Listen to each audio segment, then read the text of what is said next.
Paddy ఊడ్చుకునే టైంలో డబ్బులు ఇస్తున్నారు కాబట్టి అది మా దెందులూరు ఎమ్మెల్యే గారు సహకారంతో మా నియోజకవర్గంలో చాలామందికి నెల రోజుల క్రితం వచ్చినాయి.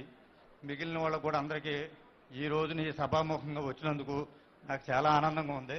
రైతులందరి తరఫున వేది మీద ఉన్న నాయకులందరికీ కలెక్టర్ గారికి నా ఉదయపూర్వక నమస్కారాలు చెప్పుకుంటున్నాను. Thank you sir. అదేవిధంగా శ్రీ బొప్పన్ ధర్మారావు గారిని వేదిక మీదకి ఆహ్వానిస్తున్నాం.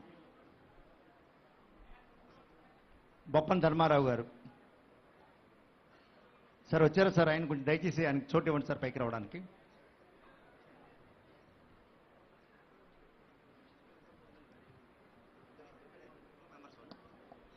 వీరి తర్వాత సార్ ఆయన చోటు ఇవ్వండి సార్ కొంచెం పైకి రావడానికి.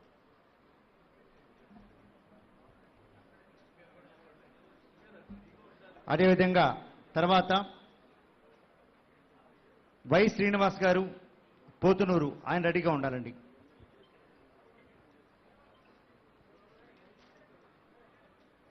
వేదిక మీద ఉన్న పెద్దలందరికీ నా హృదయపూర్వక నమస్కారాలండి. సార్ మేము ధాన్యం పండిస్తున్నామండి, కానీ అది గత ప్రభుత్వంలో చాలా లేట్గా పేమెంట్ వచ్చింది సార్.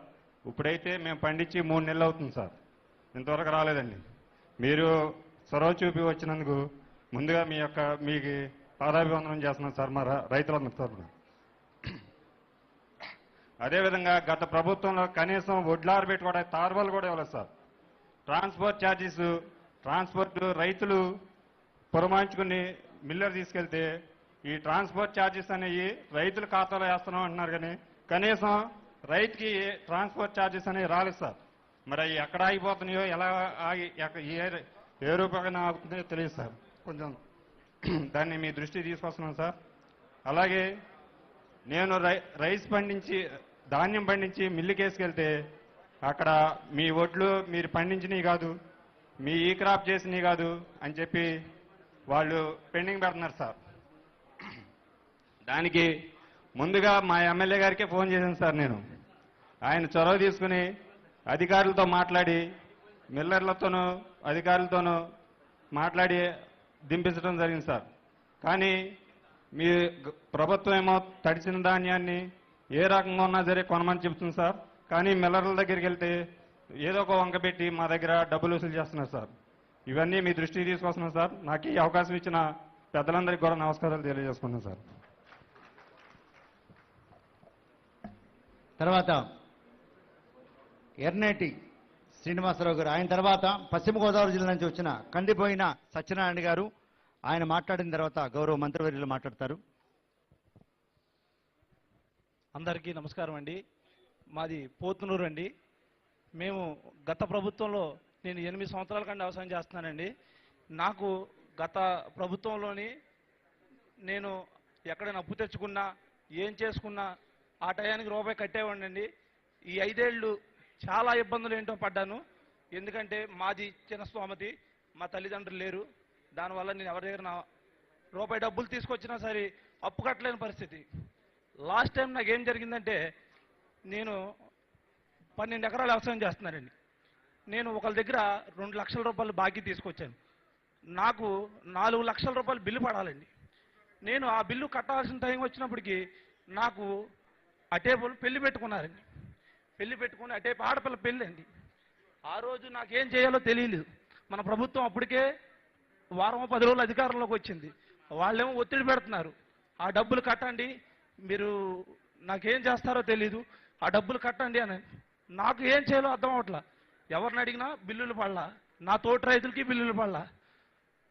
దేవుడి దయో, మన చంద్రబాబు నాయుడు గారి దయో, పవన్ కళ్యాణ్ గారి దయో, ఆ రాత్రి దేవుణ్ణి ప్రార్థించానండి. నిజంగా దుర్గమ్మ తల్లి గుడికి వెళ్ళి దండం కూడా పెట్టుకున్నా. తల్లి నాకు ఏదో రకంగా అంటే ఆ రాత్రే 2,40,000 రూపాయలు నాకు బిల్లు పడిందండి. ఆ రోజు దేవుడి దగ్గరికి వెళ్ళానండి. తల్లి నువ్వు నాకు, మా ప్రభుత్వం, మా ఎమ్మెల్యే గారు దయ వల్ల నాకు ఇంత డబ్బులు పడ్డం, నేను ఈ ప్రభుత్వాన్ని నిజంగా నాకు దైవమే సంబంధం అండి. దైవంతో కొలుస్తున్నాను. మా ఎమ్మెల్యే గారు చింతమనేని ప్రభాకర్ గారు మాకు ప్రతి విషయంలో కూడా అండా ఉంటారండి. అది ఒకటి మాకు చాలా గర్వమైన విషయం అండి. అంటే ఇంతమంది పెద్దల ముందు మాట్లాడాలంటే కొద్దిగా కొద్దిగా సిగ్గుగా ఉంది. ఎమ్మెల్యే గారు,